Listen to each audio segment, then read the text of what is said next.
welcome back to the Daily Update from the Wayne County Sheriff's Office. I'm Captain Doug Hunter, coming to you today on June the 23rd, 2018. An unusual call this afternoon when a man was found in the driveway of a residence sleeping in a buggy, obviously pulled by a horse. Now, the home in question was not that of the man who was transported home, only to be found by deputies a short time later staggering down the roadway on his way back to retrieve the horse and buggy. Now, the man was found to be intoxicated. He was then transported to the Wayne County Jail as opposed to home for charges of disorderly conduct as a result of his intoxicated behavior. Now, I spent the afternoon today in the Rittman area visiting with the folks from the Silver Creek Amateur Radio Association as part of the nationwide field day. You may recall I spoke to you about this just a few days ago. Was able to catch up with Jason McCormick, who's the vice president of that organization, for a few words. Every year across the nation, the Amateur Radio Relay League, or the ARRL, or I'm sorry, American Radio Relay League, or ARRL, has this field day every year that all the clubs or individuals, or the goal is to go out into the field, so to speak, get away from your normal place where you operate and go out to where you would have emergency power, or not the normal facilities, not the normal antenna farms or whatever you have, fixed infrastructure, and test operating under those conditions.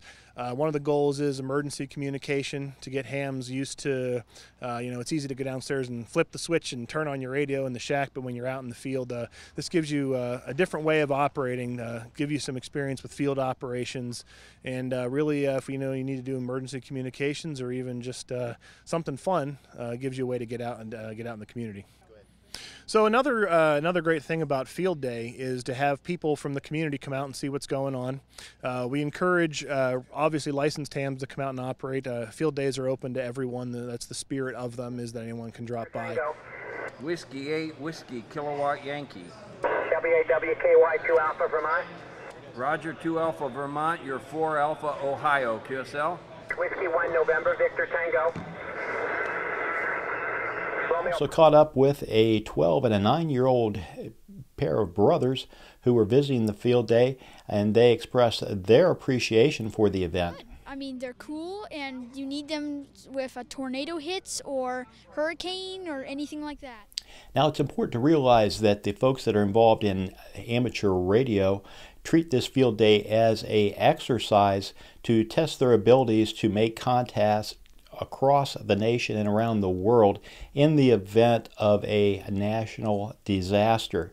Now, again, this drill was designed to mimic situations where we were in a so-called grid down situation, no electrical power. All the equipment you saw was being operated on battery or solar power, as well as no cell service being available. So in those types of situations, you can certainly see where having access to amateur radio could be a great benefit. Those of you that are interested in perhaps monitoring the activities of the Silver Creek Amateur Radio Association can do so with a simple police scanner. A VHF frequency of 147.39 will allow you to monitor the repeater, which is located in the Doylestown area. So that is what I have for you for today. Remember, as always, to think a little more of others and a little less of yourself, and things will be a whole lot better right here in Wayne County, Ohio.